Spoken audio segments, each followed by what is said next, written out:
Está na hora do Café Missioneiro, até às 2 da tarde. Acompanhe a sua revista diária da Novos Horizontes com o jornalista e comunicador Fábio Della Rui.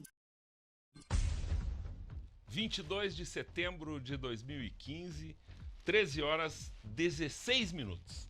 Quem foi menino antes da era dos videogames e desta infinidade de regras que nos colocaram, talvez tenha dado um jeito de passar por debaixo da lona do circo para ver o que acontecia por lá quando não era hora de espetáculo. Quem não fez isso talvez só tenha passado pela infância, mas certamente este não foi um guri. Quem era guri e quando eu era guri, eu cometi esse tipo de pecado e outras travessuras que hoje são traduzidas em lembranças e me causam imensa alegria. Imensa alegria também me traz esse momento de receber aqui um ouvinte do Café Missioneiro, em primeiro lugar. Então hoje ele está ouvindo e vendo e participando. Marcos Leandro Kuntz. Ele é trapezista. Ele foi ou é trapezista, depois a gente vai conversar sobre isso. Domador de leões e atualmente ele é, como ele se autodenomina, animador das jaulas da Gênesis Som e Luz. Nós nos conhecemos aí no final de semana, inclusive no dia do aniversário dele, no sábado, ele estava em festa lá no Missiomoto Missões e nessa terça-feira está aqui no Café Missioneiro.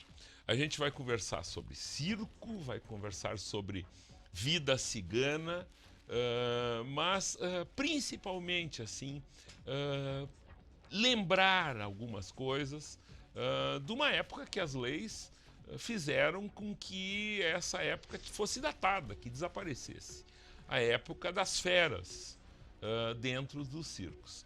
Há pouco aqui, quando o Sérgio Luiz Toneto Júnior chegou aqui e o Matheus Rasta, que eu dei com a língua nos dentes aqui, de que tu eras domador, eles já começam a te olhar assim, a pessoa diz, pô, eu sou domador. Os caras olham com um respeito para ti, Marcos, impressionante. Muito boa tarde, que bom que tu estás aqui. Muito boa tarde, Fábio, aos ouvintes da Novos Horizontes também. É um prazer imenso estar aqui, depois de tanto tempo voltar a dar entrevista em rádio também. Uhum. E é um prazer estar aqui por ser um ouvinte também e saber que existem pessoas ainda que lembram daqueles velhos tempos de cruzar embaixo da lona, porque a infância hoje em dia é marca de celular, é quantos gigas de internet e já nem falo mais em videogame, já Sim. a infância de hoje em dia, né? Então, eu acho lindo isso que tem gente ainda que se interessa e traz lembranças disso que nem você. Muito obrigado. Pois é, eu morava numa zona aqui na Zona Norte, em Santo Ângelo, na época anterior aos circos aqui no centro, né, nessa área aqui, onde os circos costumeiramente eles se instalam. Era na área lá na frente do quartel, lá em cima, onde hoje é a PAI, a maçonaria, enfim, uma área ali. E eu já lembrei isso até aqui no Café Missioneiro. Uma das coisas mais fortes da minha infância é justamente o período em que os circos chegavam na cidade. Então eram 2 semanas, ou uma ou 2 semanas, de intensa atividade para o guri daquela época. Acompanhar praticamente todos os dias o banho do elefante, ou dos elefantes, né? No primeiro dia e no último dia tinha a questão de como colocar o elefante em cima do caminhão, que isso era uma aventura, né? Alguns não gostavam, alguns estavam mais tranquilos, eles se valiam de um peral que tinha ali junto aos bombeiros, que colocava o caminhão, vamos dizer, na mesma altura da rua, e daí facilitava, o elefante não precisava subir, ele na verdade vinha caminhando pela rua e ia para cima. E o brinquedo, né, da água, o elefante ele tem uma adoração por água, assim, Então estão todas essas imagens. E claro, o medo imenso dos leões, dos tigres, das leoas, enfim, né, de não ter coragem de chegar perto nem da jaula, né? E hoje, olhando no teu Face, tu estás com a cara tranquila lá, dentro de uma jaula. Me conta como é que surgiu essa história, como é que tu és catarinense, né? Como que surgiu essa história de tu ires pro circo, assim? Porque tem toda aquela fantasia né, de ir embora com o circo. Como é que é a história? Conta um pouquinho para nós disso. Olha, a minha história do circo começou na minha infância mesmo, um pouco ao contrário das outras crianças. Tinha aquela história, a criança não queria dormir, vem o bicho papão.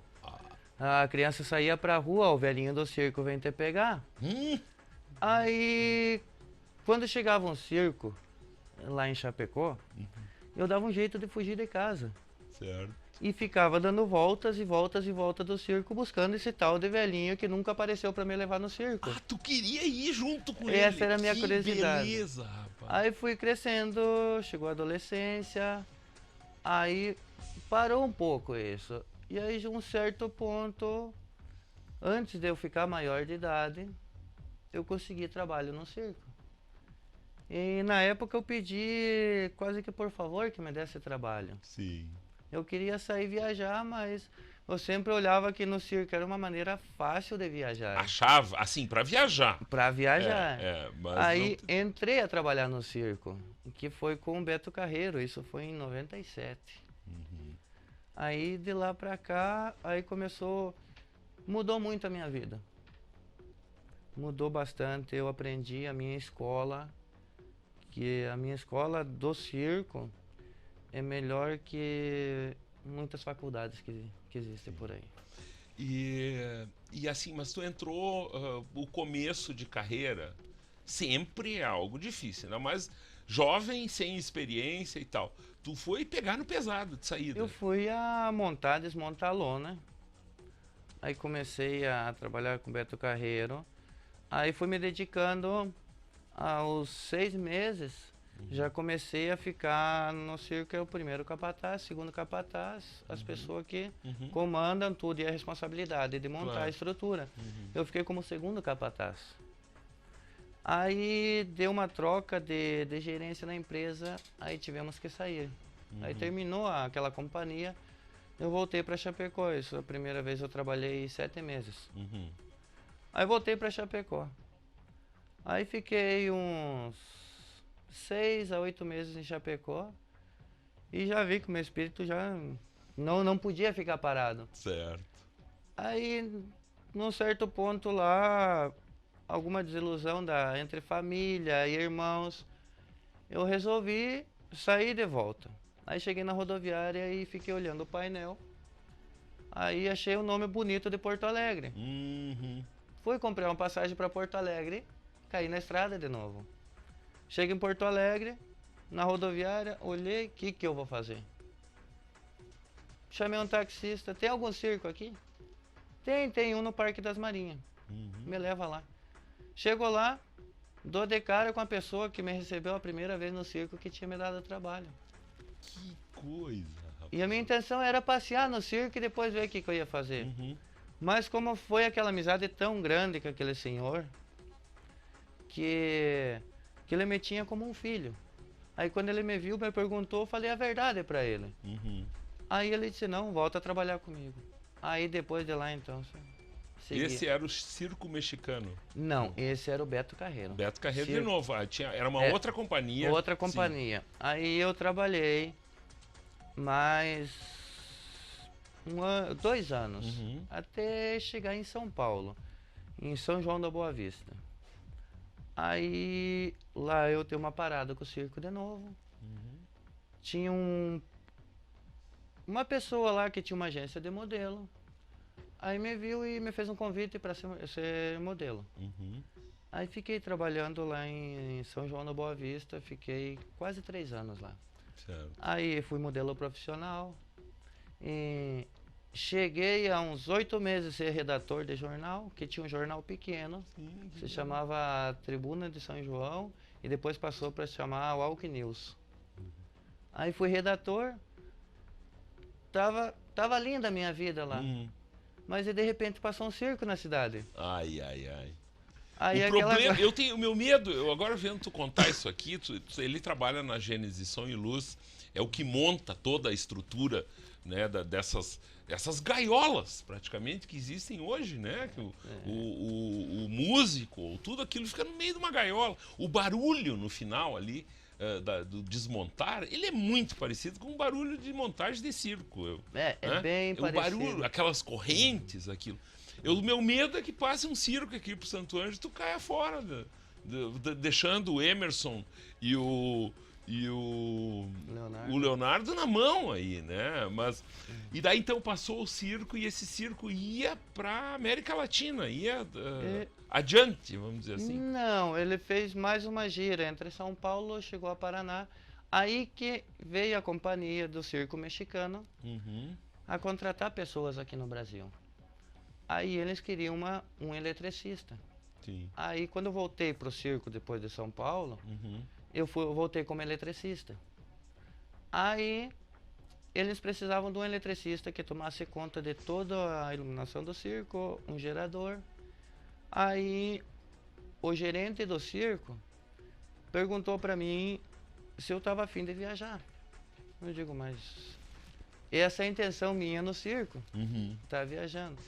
Chegou uma empresa aqui, eu te garanto, é uma empresa conhecida, tipo, eu te garanto, se no caso eles te deixarem, eu te trago pro Brasil de volta, eu te garanto isso. Aí, como eu tinha uma confiança nele, aí que eu fui direto ao Equador. Mas foi uma das melhores aventuras que eu tive na minha vida. Saí de Londrina, do Paraná, saímos entre 3 argentinos e 2 brasileiros. Com um ônibus, uma caminhoneta e um trailer, uma casa rodante. Aí cruzamos Bolívia, Peru e chegamos em Equador. Foi a melhor aventura, Olha, o que eu passei nessa aventura aí, que durou um mês. Isso para chegar lá, na verdade é o caminho sem espetáculo. O caminho sem espetáculo. Chega numa área definida e a partir dali começa a desenvolver uma turnê. Isso, aí comecei no Equador a trabalhar, desenvolver a turnê. Aí eles tinham um domador, e quando o domador, ele tinha, na época ele tinha 45 anos de domador. Então era uma pessoa de idade, e hoje em dia em todo que é espetáculo você preza a imagem. E no Equador, digamos, lá eu era diferenciado por ser estrangeiro.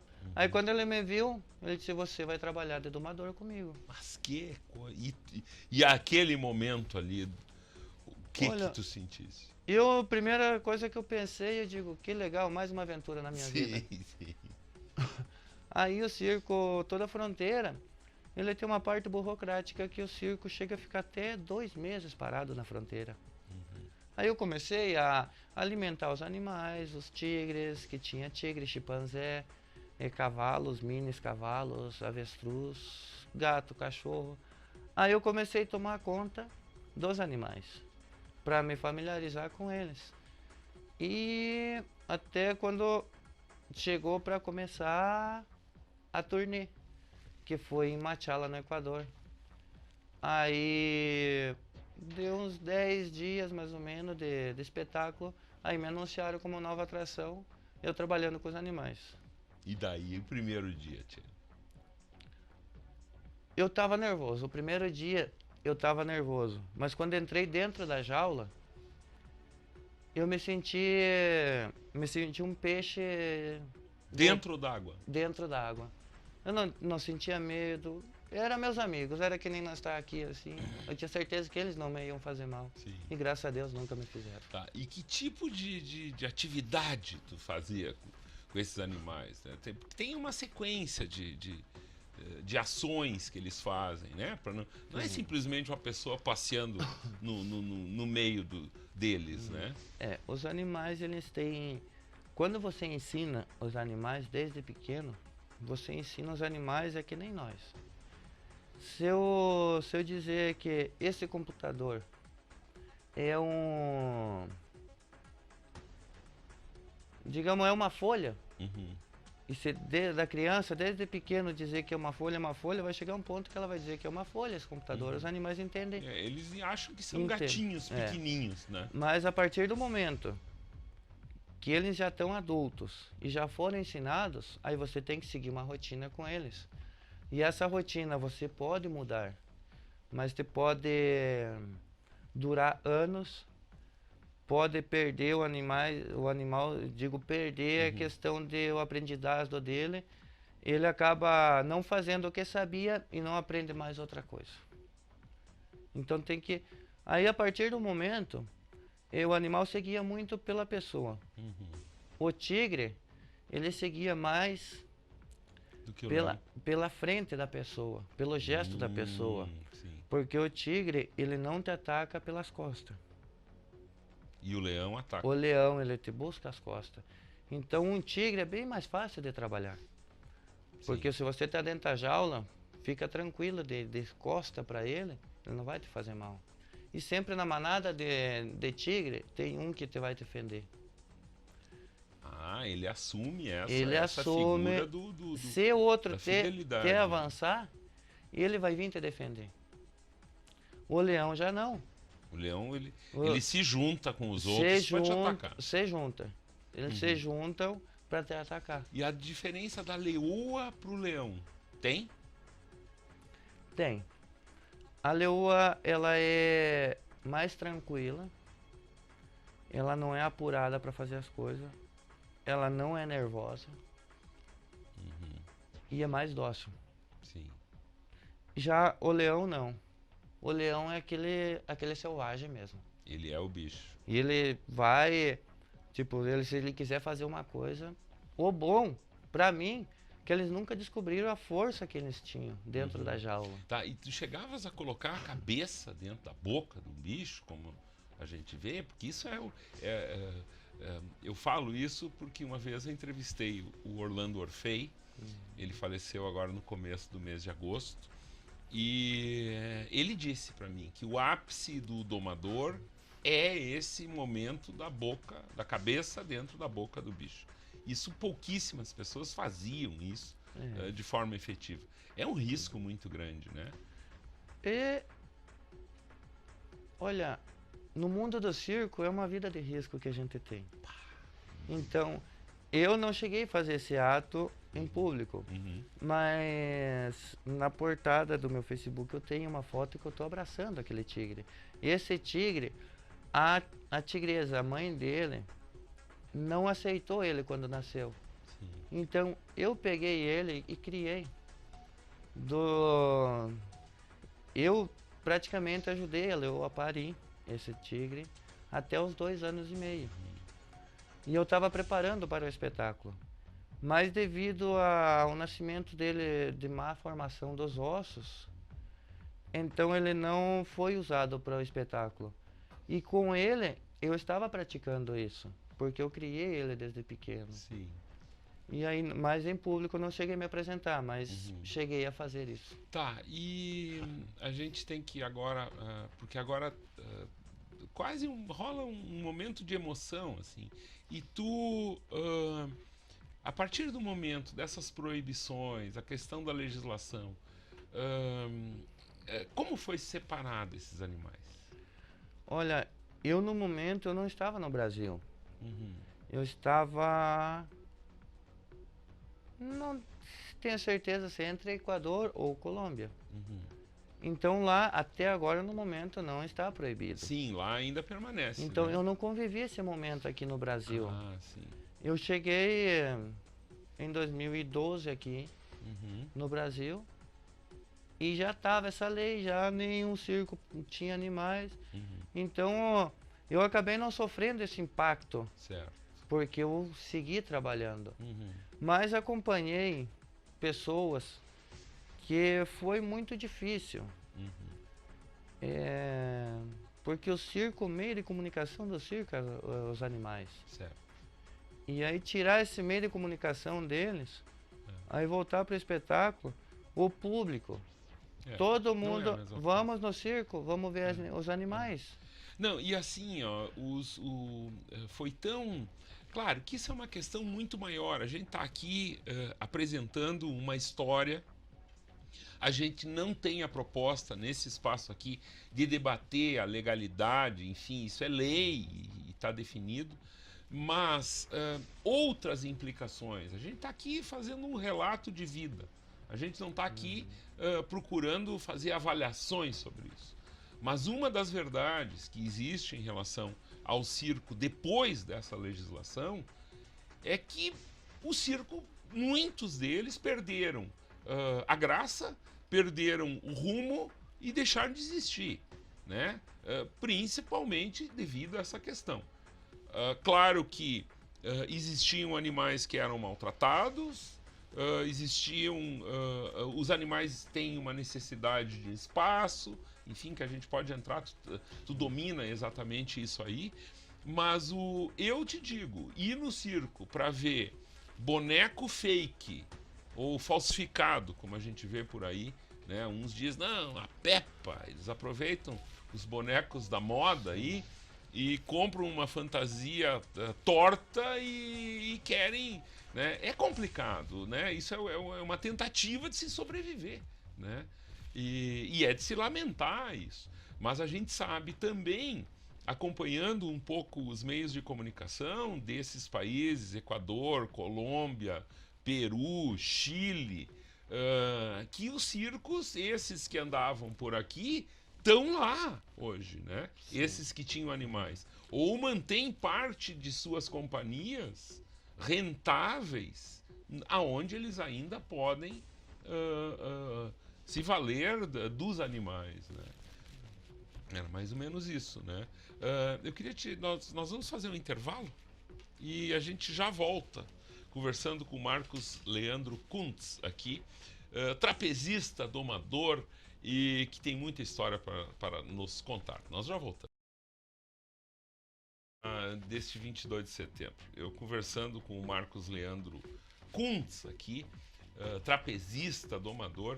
Eu recomendo, assim, para quem quer ver alguma façanha do Marcos, que procure ele no Face aqui e dá uma olhadinha no álbum de fotos dele, que é algo realmente surpreendente. Daqui a pouco o Luft vai mostrar aqui, para quem nos assiste na NHTV, algumas acrobacias dele aqui.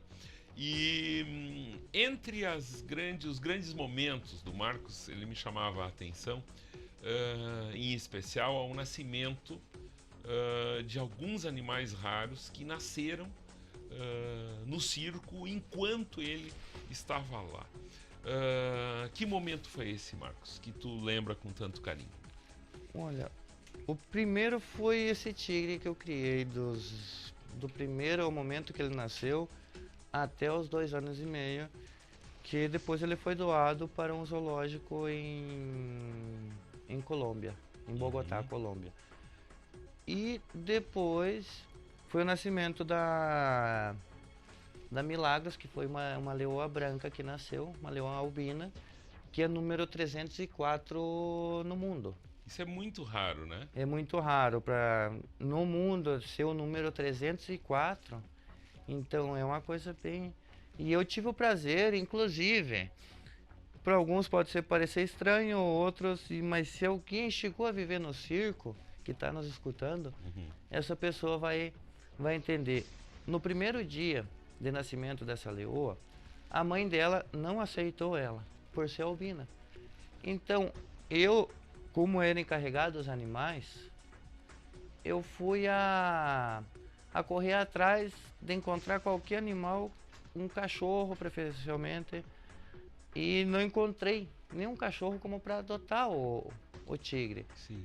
Aí eu andava 35 quilômetros todos os dias para buscar leite de cabra para amamentar. As 2 primeiras noites eu dormia abraçado com essa leoa para manter o calor, que ela precisa do calor humano. Digamos, o calor Sim. da mãe, no caso, Claro. não tinha. Então, foi para mim uma coisa assim, muito linda isso aí. Tipo, uma das coisas que fica marcado pro resto da vida Sem de dúvida, nós. sem dúvida. E a questão alimentar, no interior do Peru, no interior da Colômbia, como resolver? Porque são carnívoros. Como resolver isso? De que forma se consegue alimentar bem esses animais? Olha, primeiramente, tipo assim, eu tive sorte de trabalhar em companhias grandes de circo. Eu sei que realmente teve companhias pequenas de circo que não tinham tanto recursos financeiros, então realmente eles matavam, de repente davam um cavalo para os animais. Mas normalmente tem aquele mito que chegava o circo, o pessoal levava os gatos e cachorro.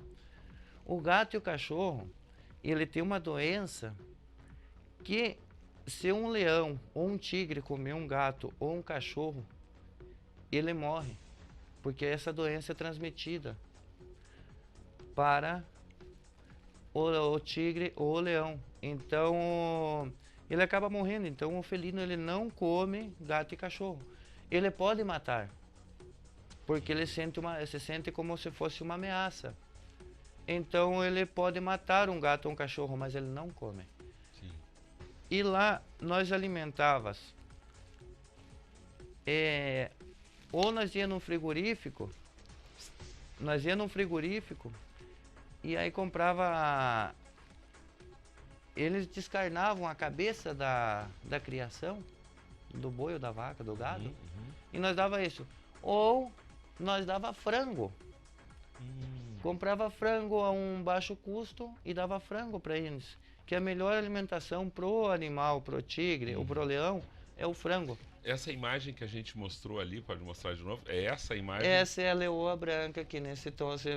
Tipo, os que estão vendo vão dizer, mas essa aparência é meio estranha. Então, Parece um gatinho, né? é um gatinho. E eu me apresentava como Tarzan lá em Colômbia. Eu sou conhecido lá em Colômbia como Tarzan. Beleza, rapaz. Mas é o Tarzan mesmo. Assim, ó, eu dando uma espiada aqui, né? A gente... isso é mágico, né? E é um tempo... Tu lembra disso com saudade? Por exemplo... Tu estás agora, né? Tu integra a equipe da Gênesis aí. A gente vê todo o vigor do teu trabalho. Enfim, a gente acompanhou e eu me sinto muito contente com esse faro jornalístico da gente bater um papo lá. Eu digo, isso dá um ótimo programa da gente... porque o bom do rádio também é a gente contar histórias. E é o que tu estás fazendo aqui. A tua experiência de vida e tal. Mas tu queres viver mais, porque tu é um piá ainda, dá para se dizer. O circo é definitivamente esse nomezinho que apareceu embaixo de ti ali na abertura do programa, artista circense. É isso mesmo, Marcos? Eu não sou um artista de raiz. Artista de raiz é aquele que nasce e se cria no circo. Mas eu me considero um artista circense até o final da minha vida. E então é uma coisa que está no meu sangue.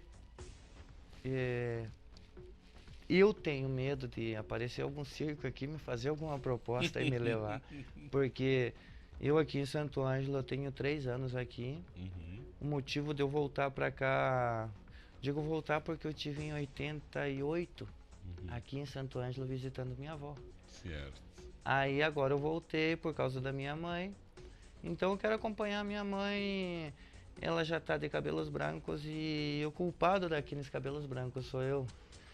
Por estar tanto ano na estrada. Então eu estou me dedicando aqui para acompanhar, ficar perto da minha mãe. Então...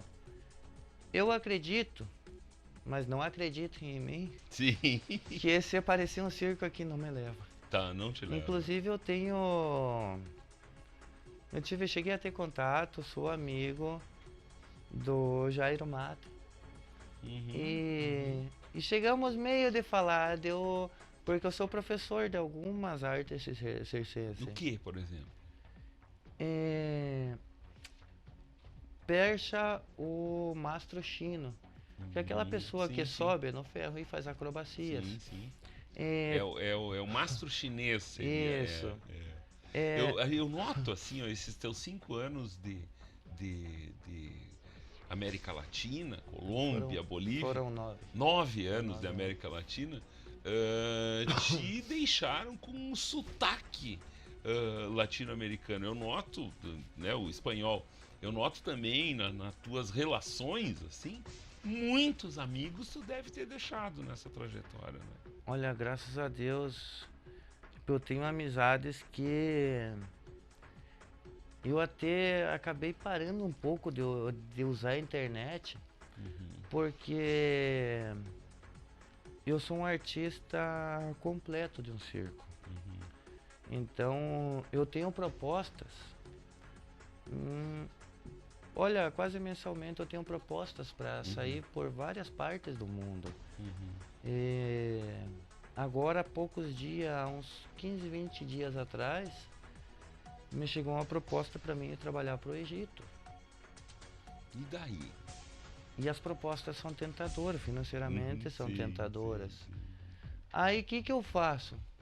Como eu moro em retirada da cidade, o sinal lá é pouco, então... Some da internet uns dias. E, às vezes, eu tinha aqueles planos de internet, coisa assim. Então, o que eu faço?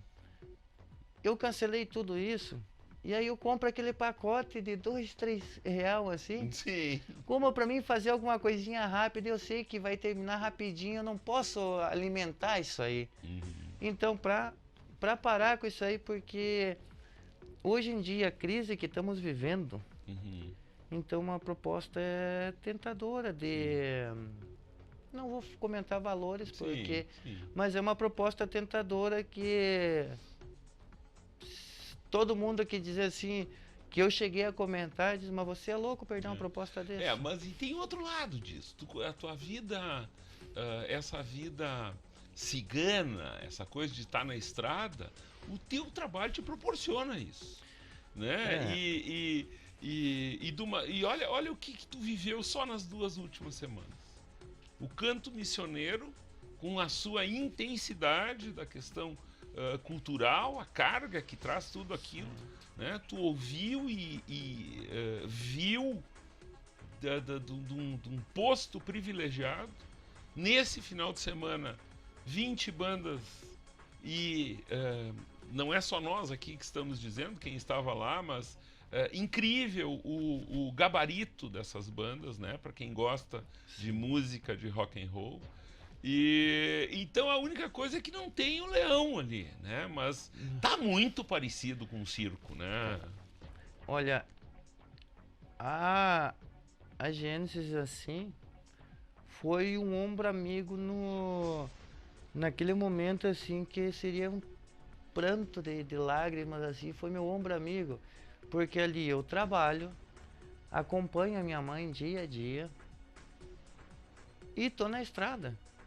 E muitas vezes, como nós temos uma equipe grande e somos como todos irmãos, então de repente eu tô programado para fazer um show sertanejo em uma cidade.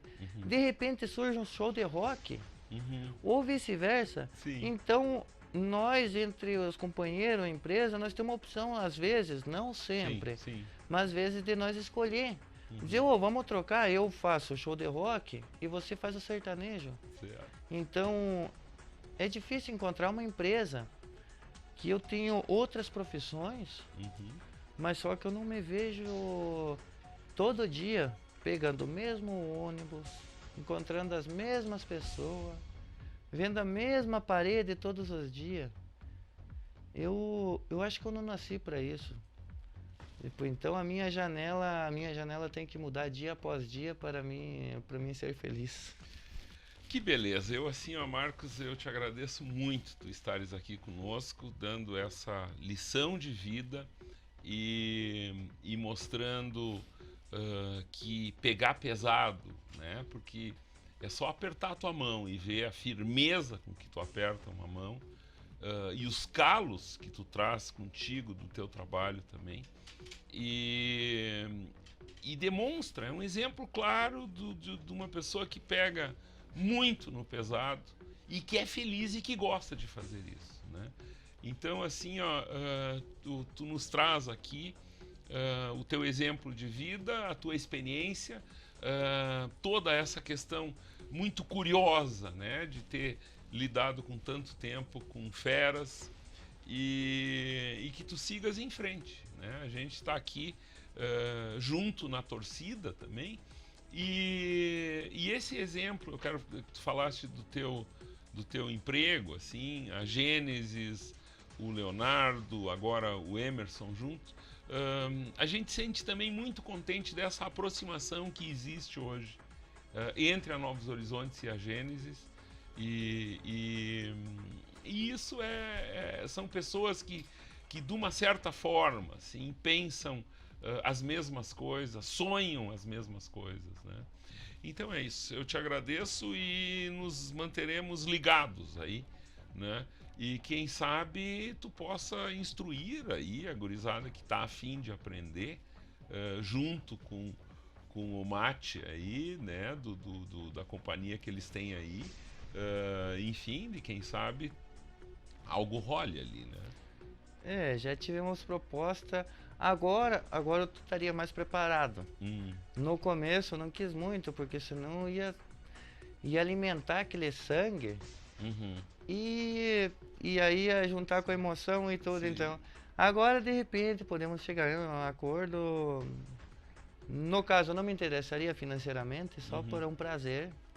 É como alguém convidar um Zico, um Pelé, dizer, vamos bater uma bola? Ah, que beleza. Os caras, então, pra mim seria isso. E seria um prazer, de repente, nós chegar a um acordo, podemos fazer alguma coisa. Se alguém, de repente, algum apaixonado por circo quiser fazer alguma pergunta pra mim, no momento que eu puder, eu responderei pelo Facebook, não tem problema algum. Marcos Leandro Kuntz, conosco trazendo a sua experiência. São 13h56. Este foi o Café Missioneiro desta terça-feira. Eu retorno amanhã com a presença aqui do pessoal da URI, trazendo sempre uma boa informação acadêmica. Até lá e boa tarde.